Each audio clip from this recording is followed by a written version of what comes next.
समुद्र में तैरने वाला लहरों का मजा लेता है, जिसे नहीं आता वो लहरों में डूब सकता है। इसलिए अध्यात्म ज्ञान से किसी हद तक हम समस्याओं का सामना करने में सफल होते हैं।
पे चल के देता जो ये संदेश, प्रेम के रंग सब रंगे, सबका है एक खिवैया, भीड़ में हो या रहे अकेला, आनंद में रमता जो नंदती नंदती नंदती नंदती नंदती वाह, नंदती नंदती नंदती नंदती नंदती वाह, नंदती नंदती नंदती नंदती नंदती देवा, नंदती नंदती नंदती नंदती नंदती देवा।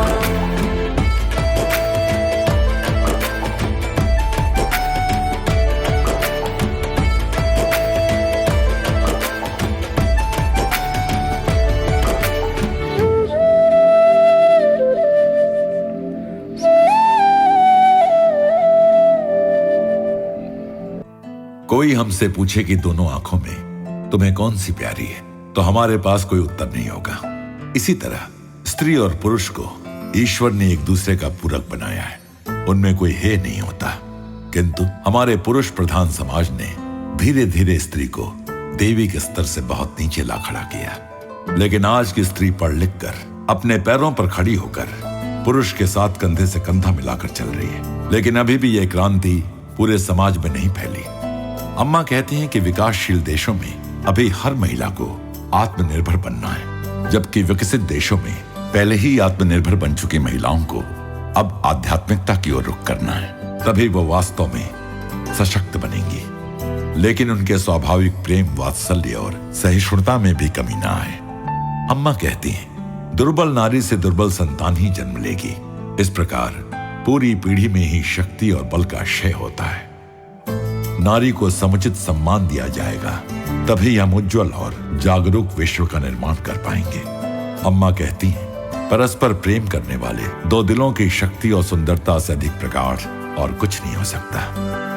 प्रेम में मन को चांदनी सी शीतलता देने वाली ताजगी है और सूर्य किरणों सी चमचमाती रोशनी भी।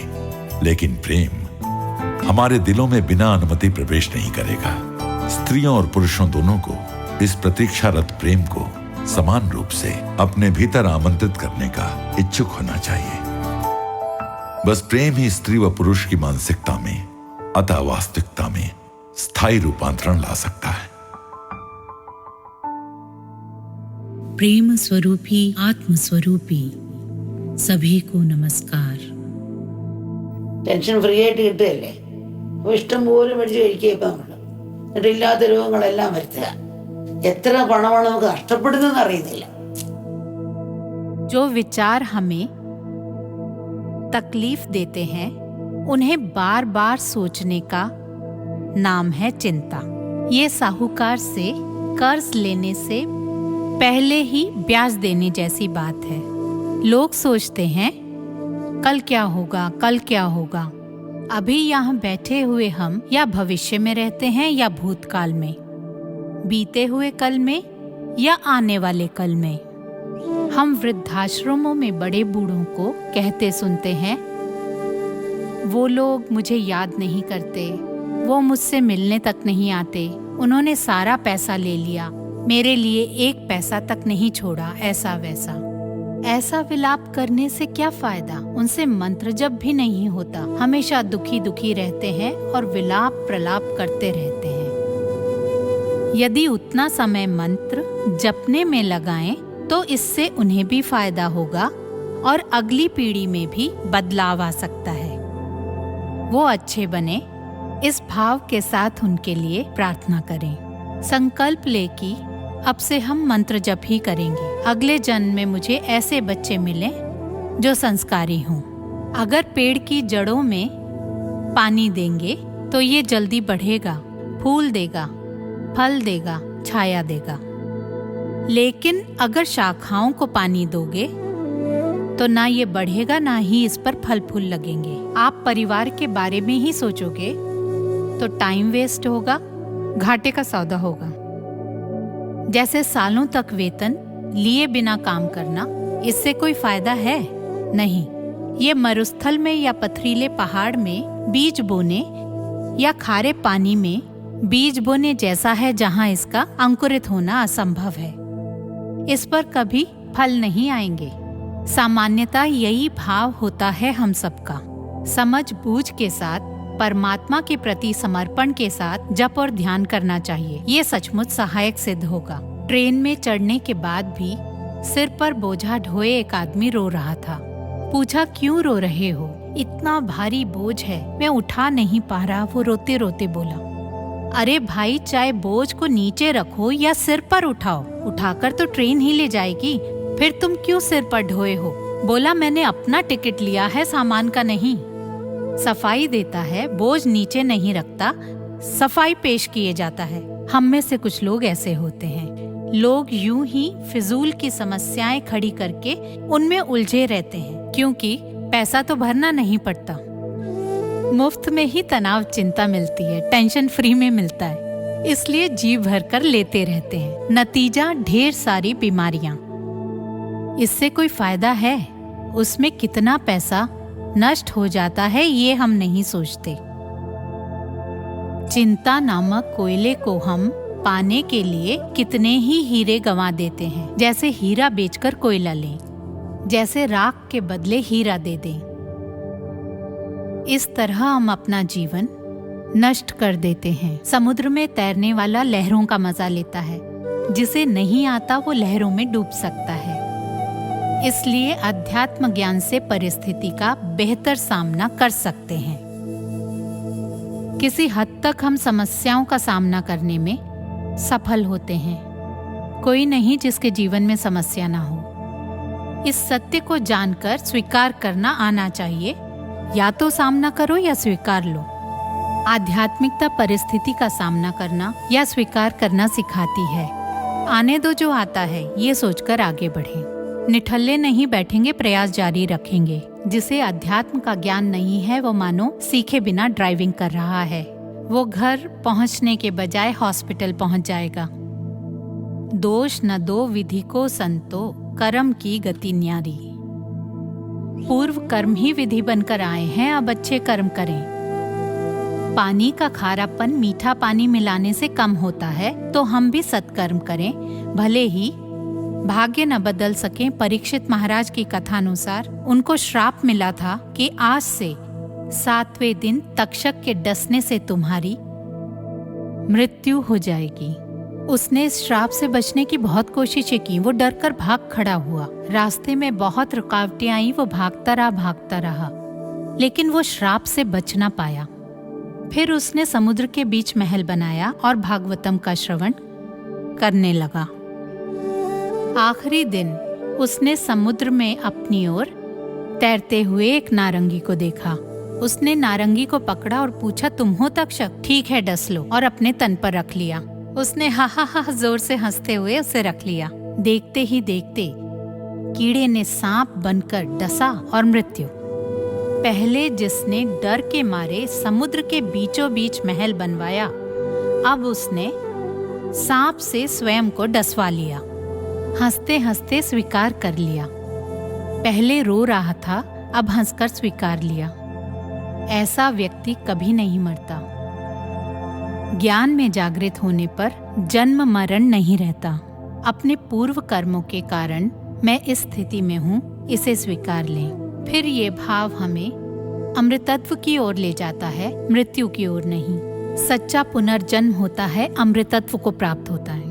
भागवतम श्रवण से अमृतत्व को पाया उसने। सद्गुणों को आत्मसात कर लेने पर हम मरते नहीं हैं, हम सदा जीवित रहते हैं। आध्यात्मिकता को समझ लें तो मुश्किलें तो आएंगी ही, पर हम में स्वीकार करने या सामना करने का एक समुचित भाव आ जाएगा।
वाटरफॉल्स के संगम नायग्रा फॉल्स में से कनाडा से दिखाई देने वाला भाग है हॉर्स शू फॉल्स।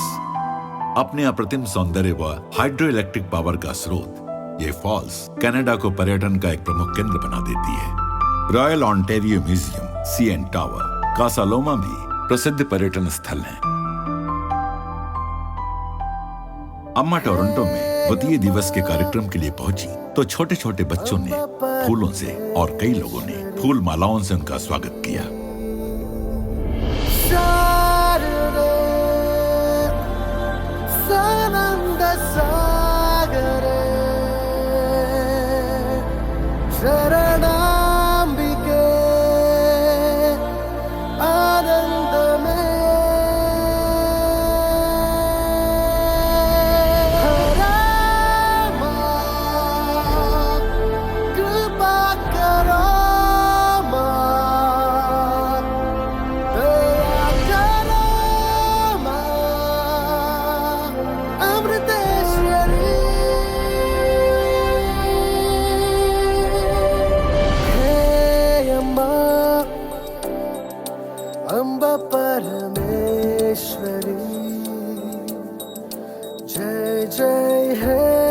भारतीय कौंसल जनरल श्री दिनेश भाटिया ने भी माल्यार्पण कर अम्मा का स्वागत किया। I have distinguished honor to welcome you in your 13th visit to Toronto, to Canada. Because when I came here, Shri Dinesh Bhatia ने विश्व को वसुधैव कुटुंबकम बनाने की दिशा में, आगे बढ़ाने की दिशा में अम्मा के अपूर्व सहयोग की सराहना की।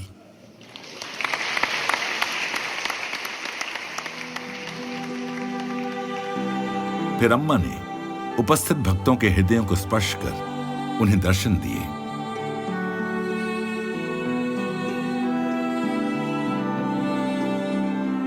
एक विदेशी महिला भक्त ने बताया, अम्मा से मेरी पहली मुलाकात 1989 में हुई, जब मैं अपनी माँ के गर्भ में थी। फिर जब मैं 3 वर्ष की थी तो मेरे माता पिता ने आश्रम में जाकर रहने का फैसला किया। अम्मा की शिक्षा कि हम इस नश्वर शरीर में रहने वाली अविनाशी आत्मा हैं, सदा हमारे हृदय में रहती है। वो मेरी माँ, मेरी गुरु, सब कुछ है।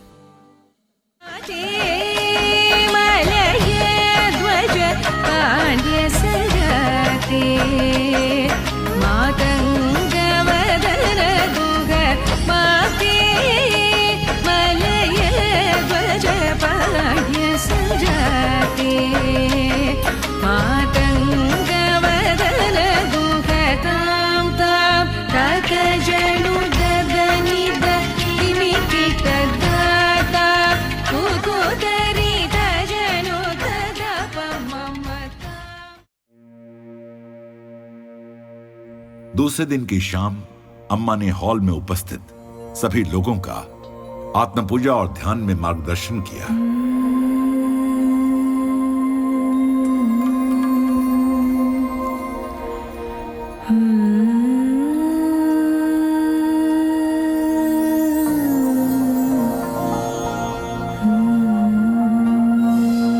अंगारायै नमः।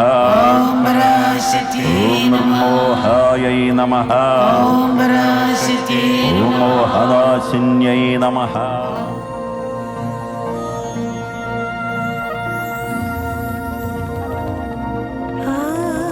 दर्शन समाप्त हो रहा था।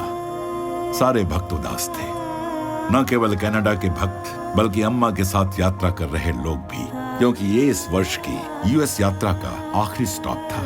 अब वे अम्मा से सर्दियों में ही मिल पाएंगे।